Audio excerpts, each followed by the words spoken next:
You asked, we're answering. I'm Devin. I'm Kevin. And there's a lot of misinformation out there.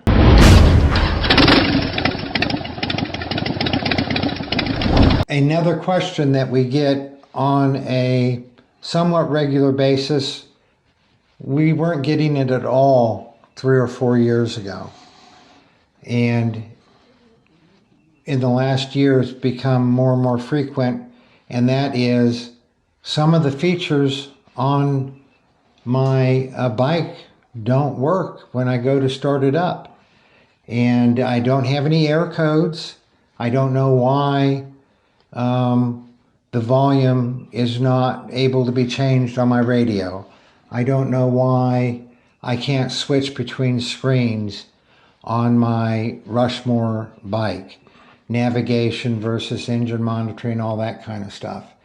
And I know you've had some experience with that, so why don't you share with me why that is occurring more and more, and we're getting that question more and more.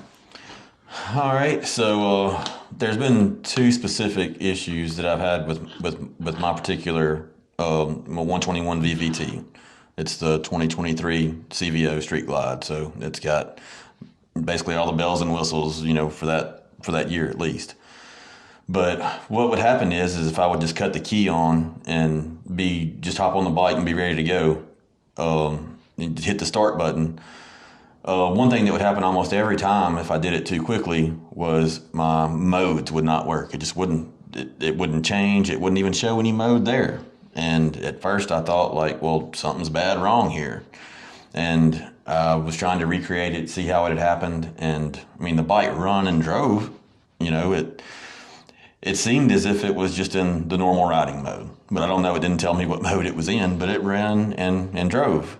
And I was trying to recreate it different ways and stuff like that. And I finally figured out that it was, if I turned the key on and then hit the ignition switch to start it too quickly, it, would do that.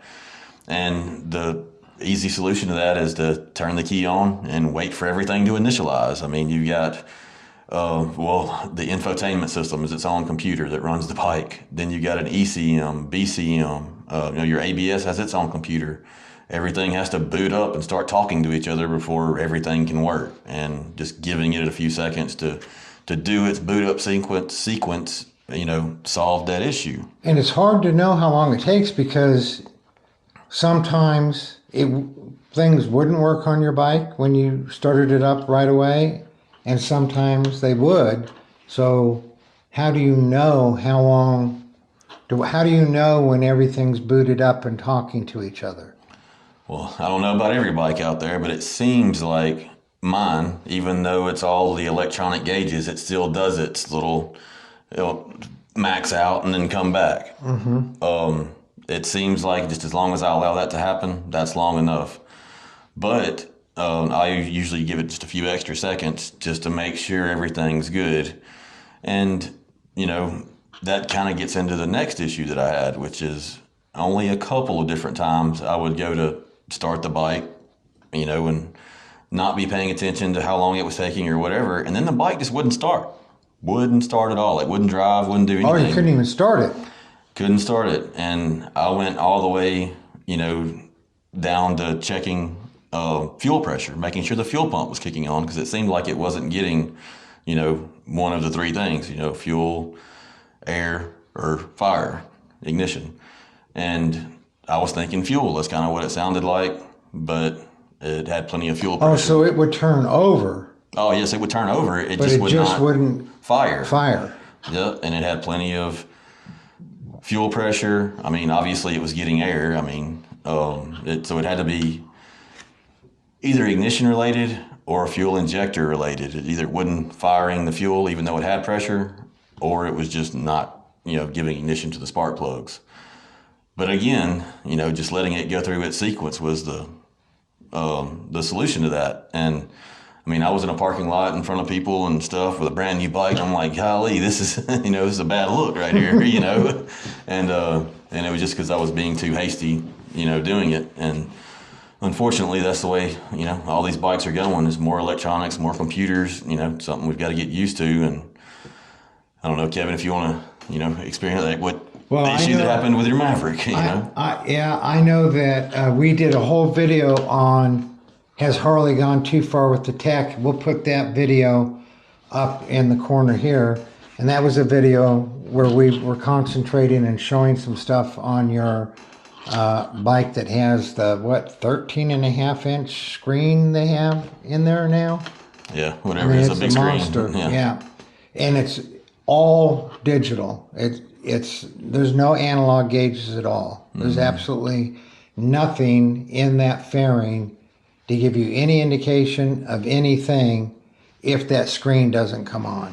Yeah, correct. That's a very interesting topic. So you may want to check out that video and get all the details on it. Yeah. So, and we've had, over the years, I think it pretty much started in 2014 is when Harley started, they went with the bigger infotainment.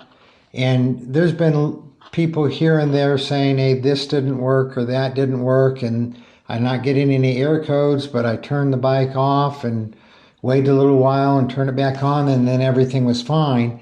And we really didn't put two and two together until the last couple years when we realized all of these computers got to go through a boot up sequence. And like you said, not just each of them individually go through a boot up sequence, but then they have to start talking to each other and do their disparity checks, whatever. And then you're good to go. And so if you have something that is not working that normally works on your bike as far as a gauge or being able to switch from navigation to radio, to engine monitoring or whatever, the different options, and that's not working and it has been, just turn it off, let it set for a few seconds, turn it back on, let it set for 20 or 30 seconds. And see if everything works from there. It might just be a matter of, because you can replicate right now. If you wanted to make something not work, 9 times out of 10, if you turn on the ignition and hit the start real quick, something's going to be awry most of the time or just some of the time? I'm going to say it would be 50-50. 50% of the time? Yeah. Then, again, see that video up there, but after some updates and different things, I've actually been unable to recreate that recently. Okay, so the bottom line is these bikes are Computers. full of computers, and just like you have to let your computer, your iPhone, your Android phone, your tablet, how you have to let them boot up before you start using them, got to do the same thing with the motorcycles now. So before you start tearing in and diving really deep into what might not be a problem, just let it take the time to go through the boot up sequence before you start it. Turn it off and back on. Ask any IT person. They'll tell you the same. All righty. We hope you found that information interesting and useful. We're going to have more of these short FAQs that Devin and I are going to be doing. So hit the subscribe button, hit the notification bell so that when we come out with the next one, you'll know about it. And y'all ride safe out there.